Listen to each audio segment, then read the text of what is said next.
everybody to our Campus Answer Hour for group admins in the legal community.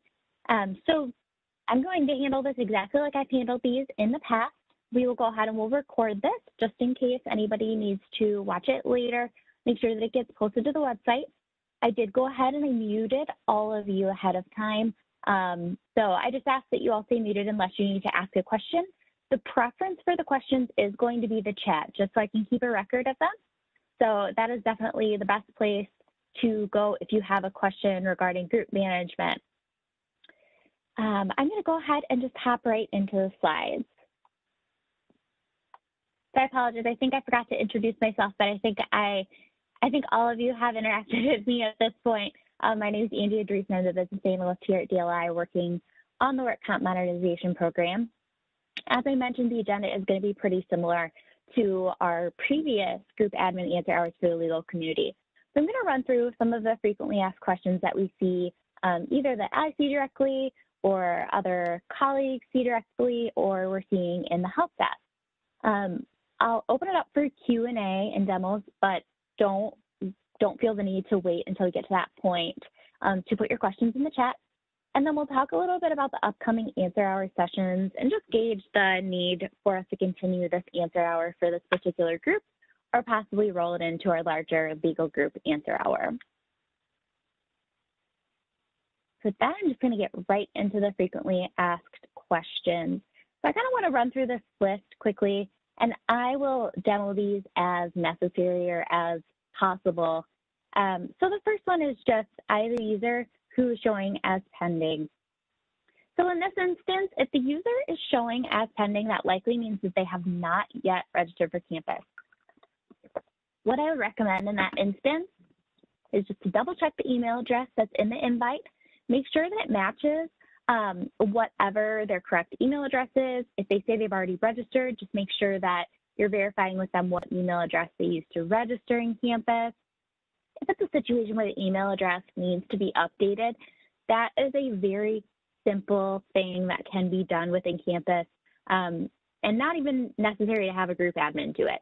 The user themselves can actually do that. So I'll show you guys just an example of that. If you do have that situation where somebody may be registered with an incorrect email, so they're sitting in pending. In that instance, all I would have to do is go up to my name, and I'm logged in right now as an attorney user. I can click Edit Profile, and then I can just go ahead and update my email address. Now, as soon as I update this email address and confirm the email address here, it's going to change it on the front end. It's going to change it for my login. So in that instance, if somebody just registered with the wrong email address, they should just log in with the email address that they did register with. Go ahead and make that update. It's an immediate update on our end. Nothing needs to be approved via DLI at that point. So if that is the case, just let them know that that is an option. If it's a situation where you've checked all of those things, you know that they're registered, you've checked their email address, they're still sitting in pending, please reach out to the help desk in that instance. We'll take a look and see what's going on. Those situations have been very few and far between, but if you do experience that, just let us know and we can definitely help out.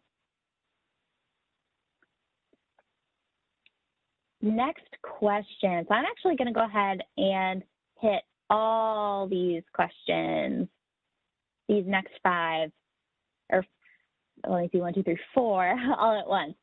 So how do I change permissions? How should they be allocated? My firm has multiple locations. How do I specify where each staff member is located? How do the relationships work for legal groups? And I'm related to an attorney, but I can't see their claims or cases, and why is this happening? So I think that this one, for the most part, we've addressed this 4th question right here. I think we've addressed multiple times. So if there's an instance where the attorney is seeing the case, you're not seeing the case, and you know that you're related, it's possible that an updated NOA just needs to be filed. If you've already done that and you're still not seeing that claim or case, send an email to the help desk or contact the help desk. We can take a look and see what's going on in that situation. So for these 3 questions, the permissions, the locations, and relationships, I'm going to go back into my test system. All right, so I'm logged in again as an attorney who's a group administrator. And you can see that I'm part of Best Law Firm. I've got a number of people in my group. So I'm going to go ahead and I'm going to click the kebab, click Manage Group. Then I'm just going to look at my users. So you can see that I have all of these people in my group.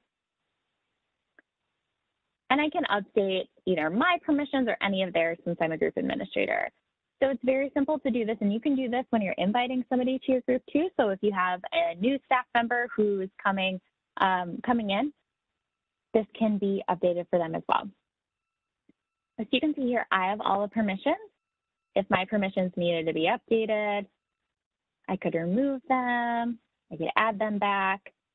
Pretty simple process. One thing that I have seen that I will call out is there are some firms that have a number of people listed as a service of process designee. That is fine. Just know that if someone is listed as a service of process designee, they will receive legal service for everything that's related to the firm or the attorneys. So they may just get a lot of emails, but if that's something that you're okay with, that's totally fine. So going through the rest of the permissions, as we talked about the service of process designee, we also have our designated contact for information requests for DLI, similar to that service of process designee.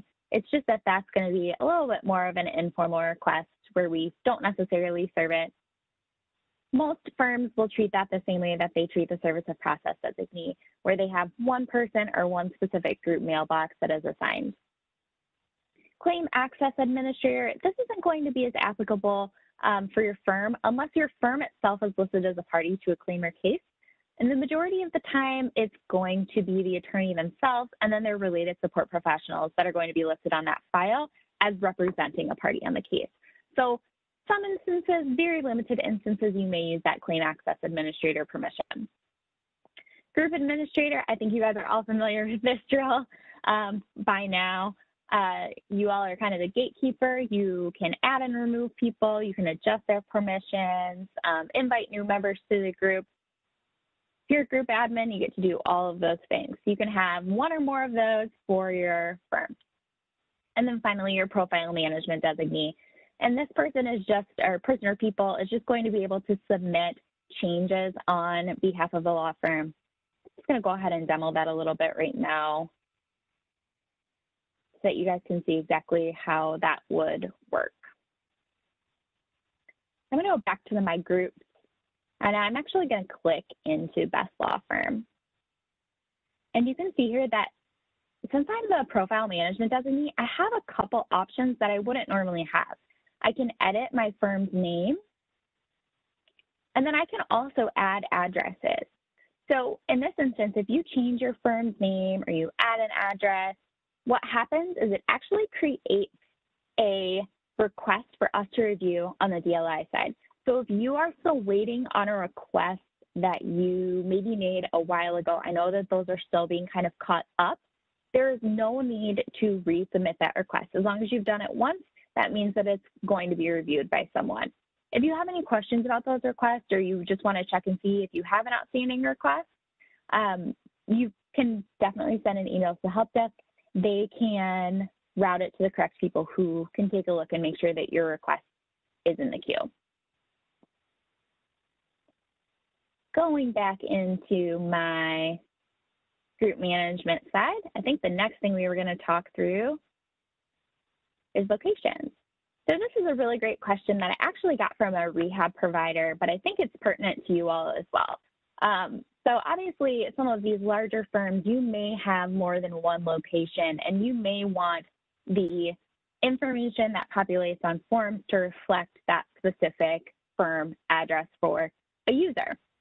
So what happens is when you add people to the group, the default is going to just be all locations.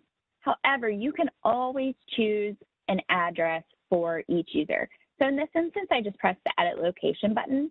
And when I click this, it's going to give me all the addresses that are associated to my firm. You can see here I only have one address. I'm just going to go ahead and I'm going to update that for another attorney. And then what's going to happen after this is updated is this little spot right here where it says all locations is going to update to that address. Again, may not be as relevant for you all as it is for some of the rehab groups that have people all over the state. but just something that I wanted to show you all in case it did come up in your campus experience. Relationships, that is our next question, or next frequently asked topic. So I think a lot of you are really familiar with this by now. So if you have users who are not attorneys, so your legal assistants, your paralegals, or just other legal professionals in your office, they can be related to your attorney, and then they can file on their behalf. This would also grant them access to any claims or cases for which a notice of appearance is filed. So you can see here for another attorney, I've got Melissa and Robert listed as my legal assistants and other legal professional. If I needed to add more people, or if I wanted to remove either one of these, say I remove Robert, I can just click the trash can. And Robert and Melissa can be related to multiple attorneys within my firm. So there's no limit to how many people those legal assistants, paralegals, or other legal professionals can be related to within the firm. And Tina, that's a really good question. So Tina had a question, do you know why the paralegals associated with attorneys get carbon copied on notices to the attorneys, but not the legal assistants? That is something that I'm going to look into. I was not aware of that. So I will take a look and see if that's a possible defect or if our requirements specify paralegals. I'll get that logged as something to review and do some research on my end.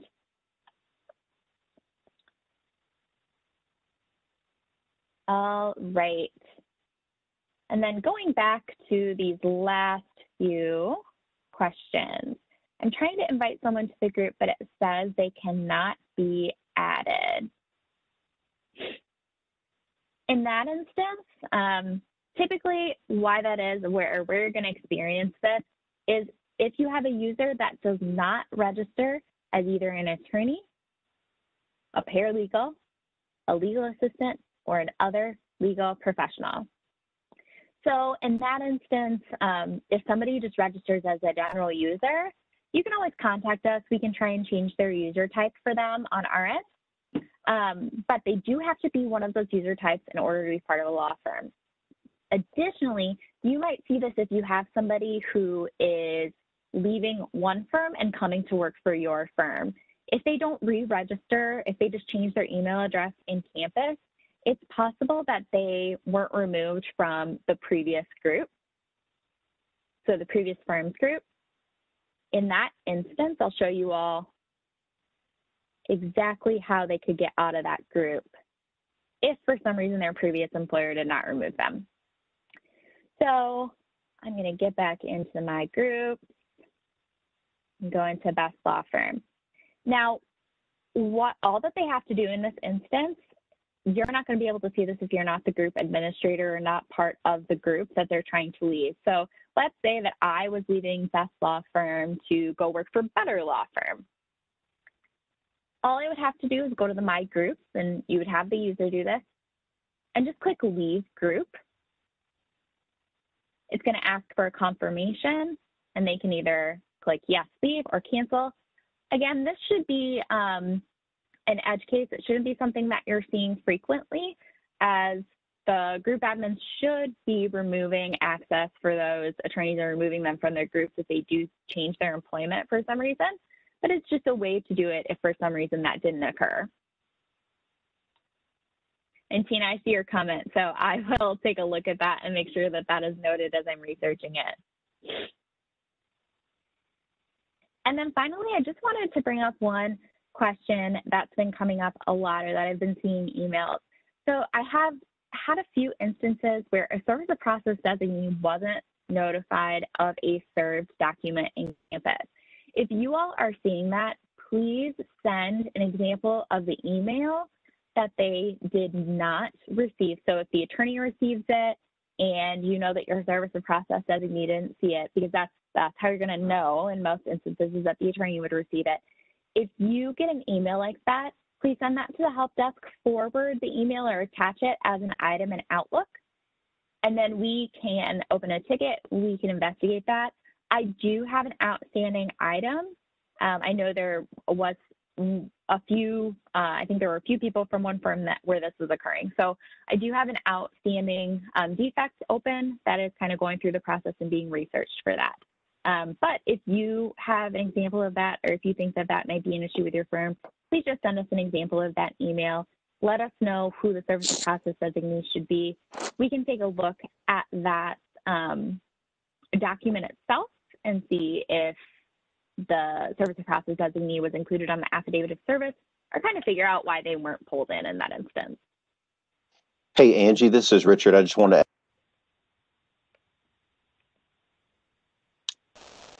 Hey, Angie, this is Richard. I just muted. I'm That's sorry, okay. I just muted everyone. Go ahead. That's okay. I just want to add one quick thing to follow up on your point. Our staff has just asked me to reiterate to this group that if you do communicate to us and you have an issue, attach a screenshot if possible. Screenshots are helpful, and rather than us having to follow up and ask for a screenshot, if you do it proactively, it just allows for things to proceed a little bit more smoothly, and we can expedite the troubleshooting. So I just want to make sure I call that out here to sort of reinforce the point that you were just making about reaching out to us. Thanks. Wonderful. Thank you so much, Richard. All right, so I think we've got that covered. I'm going to go ahead and I'm going to move to the next slide. So before I get into the Campus Central page, I'll just give you guys a little bit of an idea of what's present on there now and the schedule for our updates. But before that, as far as scheduling these types of answer hours out, is this something that you all would like to keep separate from the general answer hours, or would you like to include this in those answer hours? If you could just give me some feedback in the chat while I'm running through the Campus Central page, that would be wonderful. All right. So now hopping over to the Campus Central page. So this is obviously where you're going to see new answer hours. You're going to get those via email as well. And then you'll also be able to see just any outstanding topics. Now, my understanding is that we usually send these as Gov delivery bulletins to you all. So typically you're going to get one for the release notes. In these instances, you would see if you were part of these pertinent mailing lists, you would have gotten notified of these things. The release notes are something that I like to highlight just because these are going to be the best way for you to know if you were having an issue in campus if it's resolved. We usually break these into specific stakeholder groups. So obviously law firms are going to be pretty pertinent for you all. And then sometimes there's global functionality that would just be right at the top. So we try and call that out separately. I just kind of wanted to run through that page again. And I do see quite a few people who are asking to keep this little half-hour segment separate, so we can definitely plan to do that. Now, as far as frequency, I'm just going to ask one more question. Is this something that you all are okay keeping every other week, or is it something that we would like to add, maybe change to every month? What would be beneficial for you all for this particular answer hour? And then as far as scheduling, just for our general legal answer hours, we did schedule for next week, another one on Wednesday. The plan with those, I believe, for the time being is to kind of keep them every other week, just because they're kind of a larger group. And I'm getting a lot of feedback for this, that once a month would be great for this one. So I will plan on moving this to once a month. And then if we get to a point where we think we can just roll this right into the other answer hour, that's always an option as well. So I'm going to go ahead. I think we got through a lot of the material really quickly. I don't see any other questions in the chat for now. Richard, do you have anything else that you'd like to add from an ADR standpoint, or are we all good? I think we're okay for now. And if we do have something, as you mentioned, we can always send out our Gov delivery messages. And just remind people, make sure you're signed up for the newsletter that goes out. We continue to make sure that we provide relevant information, up-to-date information in those weekly updates. Wonderful. Thanks, Richard. All right. With that, I will go ahead and give you all 10 minutes back. I will look forward to speaking with many of you next week at our Legal Answer Hour, and then we will plan to schedule another one of these about a month out from today. Thank you all so much for participating and joining today. It looks like I just got one last question, and Richard, I may need your help with this one. Where are things at with requesting old DLI files? Have you worked on that? I'm not as familiar with that particular topic. No, I'm not on top of that. Okay. Where is that? Is that in the chat? Yeah, I just saw that in the chat. I believe that might be I see something it that now. we need to follow up with compliance on possibly. Yeah, let's do that. And we Okay. can certainly see that now. I see it now from Tina. Thank you, Tina, for that. Yeah, let's you and I make sure we connect with our friends in CRT to make sure that we're up to date on what needs to happen there. And in the spirit of what I was just mentioning, that very well could be something that not only we connect with Tina individually, but we just reiterate or include it in our weekly message that goes out later this week if we get an answer in a timely fashion. Wonderful. Yeah, that's a great idea. So we will plan on that. And if any other questions come up, as always, you can send them our way. We love getting your questions so we can add them to the FAQs and our newsletters. But as I said earlier, I will plan to speak with you all or speak at you all next week. Have a good rest of your day, everybody.